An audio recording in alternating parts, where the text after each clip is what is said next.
Kratos nasceu na Grécia Antiga rodeada por deuses. A mãe deu à luz a Kratos e seu irmão mais novo de nome Deimos, que nasceu com uma estranha marca vermelha no rosto.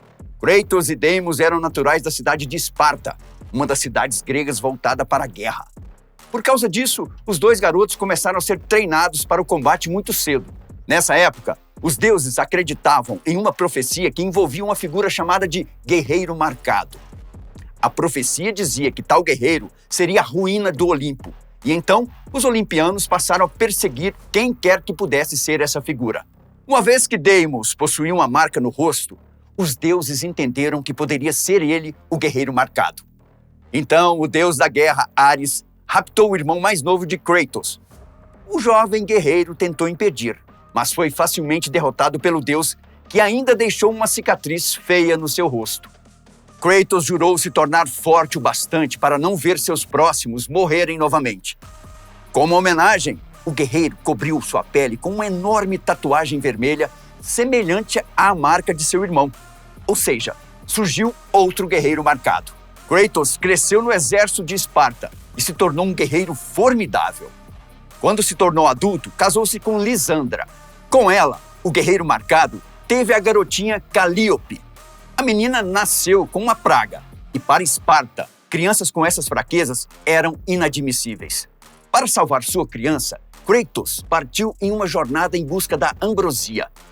Essa substância era um elixir mágico com grandes capacidades curativas. O guerreiro era tão formidável que conseguiu o lendário elixir e curou a própria filha. Tudo isso era um teste feito por Ares, que percebeu que Kratos era forte o bastante para ser seu campeão no campo de batalha.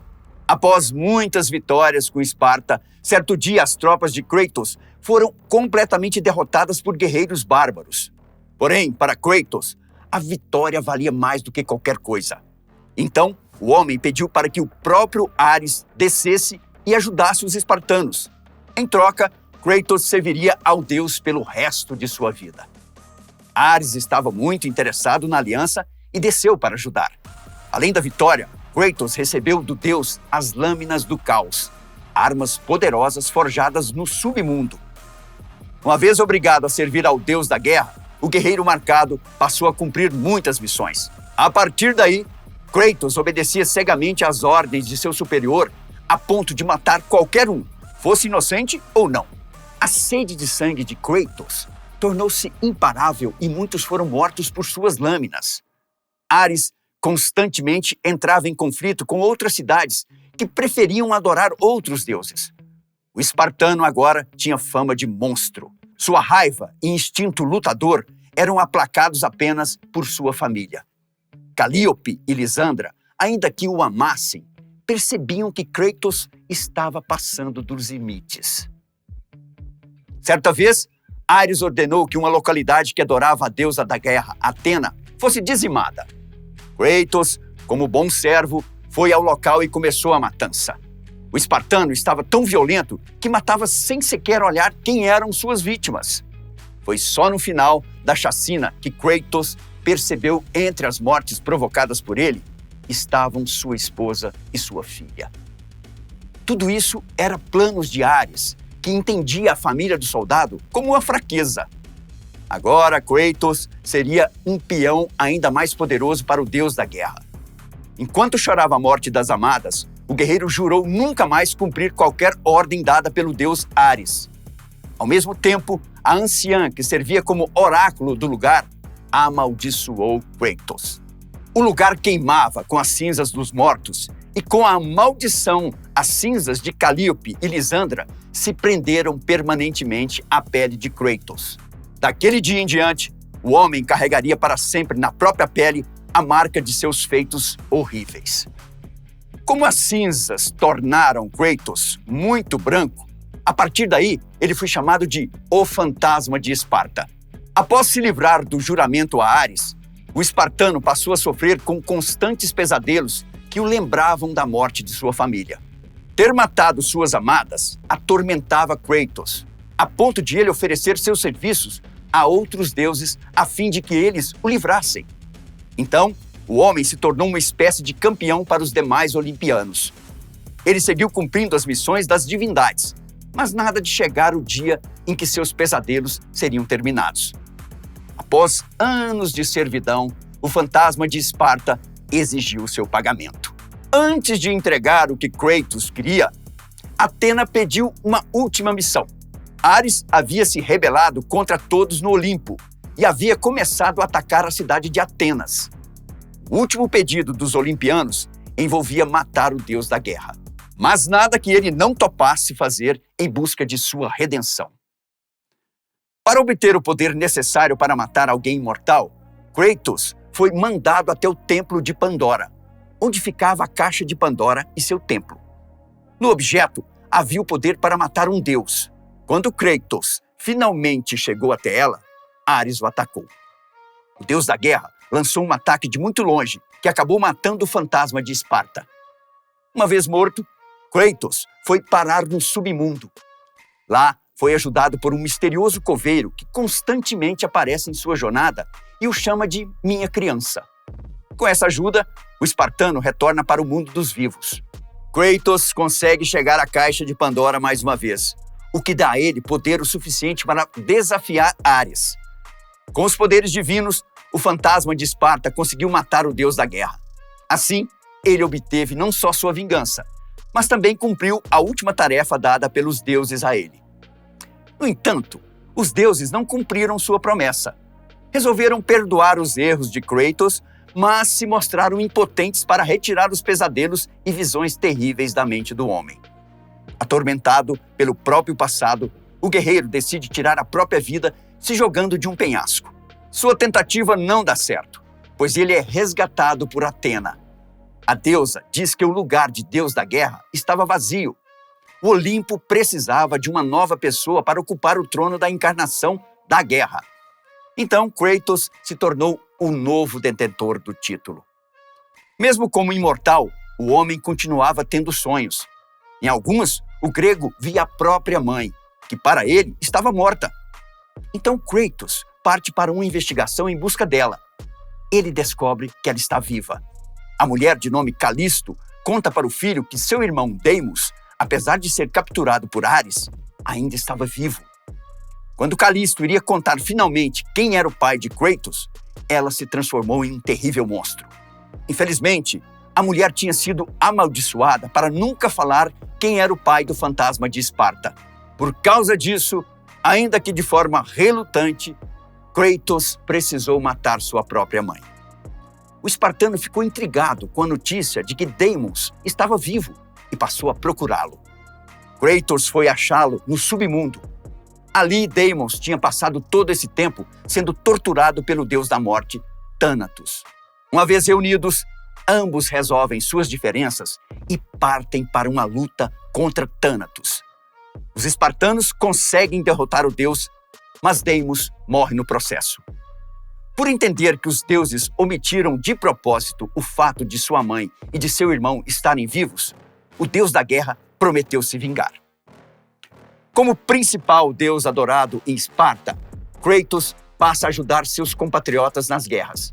Em um conflito em Rhodes, o deus da guerra desceu para intervir. Porém, uma águia surge e rouba os poderes do fantasma de Esparta. Ela os realoca na estátua do Colosso de Rhodes, que travam uma batalha com Kratos. Para ajudá-lo, Zeus envia a poderosa lâmina do Olimpo. Kratos consegue usá-la ao gastar sua imortalidade.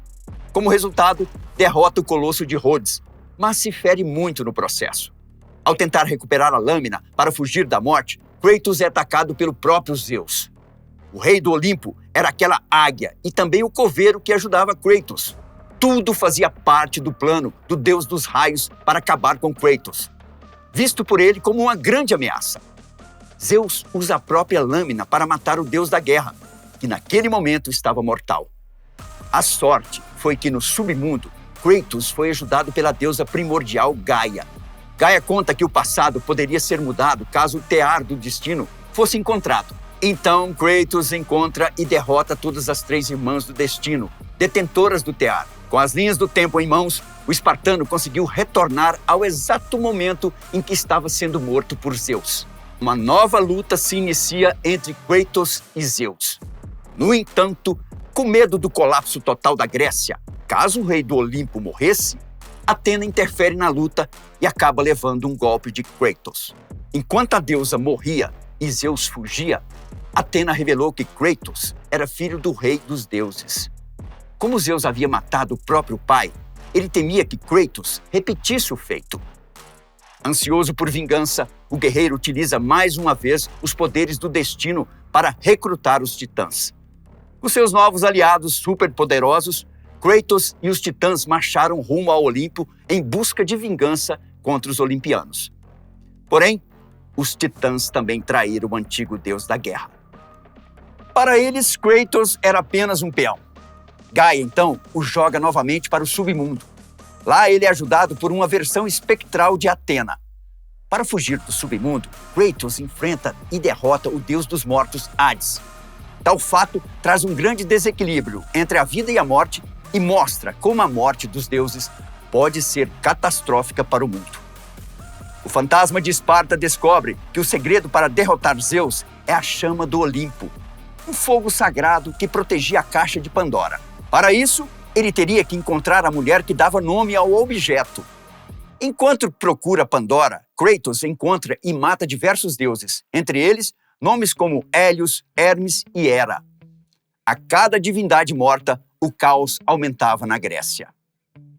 Assim que encontra a garota, o espartano a protege na jornada em busca da caixa. Mesmo após desenvolver um certo sentimento paterno por ela, Kratos deixa a garota se sacrificar para que a chama do Olimpo se extinguisse. Só que Zeus aparece no lugar para duelar com Kratos. Infelizmente, o deus da guerra não encontrou nada na caixa e teve que enfrentar tanto Zeus quanto Gaia em uma última batalha. Por incrível que pareça, Kratos derrota os dois ao mesmo tempo com um golpe da lâmina do Olimpo. O problema é que o rei do Olimpo retorna na forma de um ser gigantesco espectral e envia seu algoz para um limbo. Ajudado por Pandora, Kratos consegue ultrapassar o limbo e encontrar no fim dele a caixa de Pandora. Ali, o fantasma de Esparta supera a culpa de ter assassinado sua própria família. Por causa disso, ele liberou o poder supremo da caixa, o poder da esperança. Com ele, Kratos retorna ao mundo natural e derrota de uma vez por todas Zeus.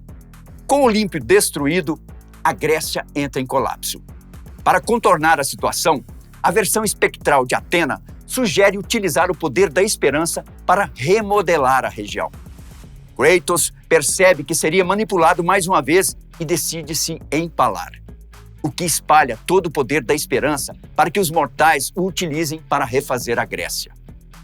De alguma forma, Kratos sobrevive e vai para a região nórdica do mundo. Agora muito mais velho e relativamente mais calmo, Kratos acaba se envolvendo com uma mulher chamada Fei. Ambos tiveram como filho o menino Atreus. Quando Fei morre, a mulher pede que suas cinzas sejam despejadas no pico da montanha mais alta.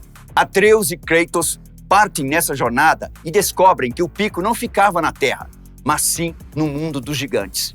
Jotunheim é a terra natal dos gigantes, um dos 9 mundos presentes na mitologia nórdica. Na verdade, a esposa de Kratos era uma gigante. Toda a jornada havia sido prevista pelos gigantes, que viam em Atreus a grande esperança para lutar contra os deuses Aesíris, liderados por Odin. Para os seres, Atreus era Loki, uma figura lendária que seria importante no fim do mundo nórdico, o Ragnarok. É assim que chegamos aos eventos do último jogo. God of War Ragnarok conta a história de Kratos e seu filho Atreus entre os eventos que lideram o mundo nórdico para o fim. Vale dizer que o jogo é muito recente e não fica devendo para nenhum outro jogo da franquia. Violência, cenas épicas e muita mitologia cercam a história do fantasma de Esparta, deus da guerra que se mostrou mais humano do que qualquer outra coisa. Talvez seja por isso que ele tenha feito tanto sucesso.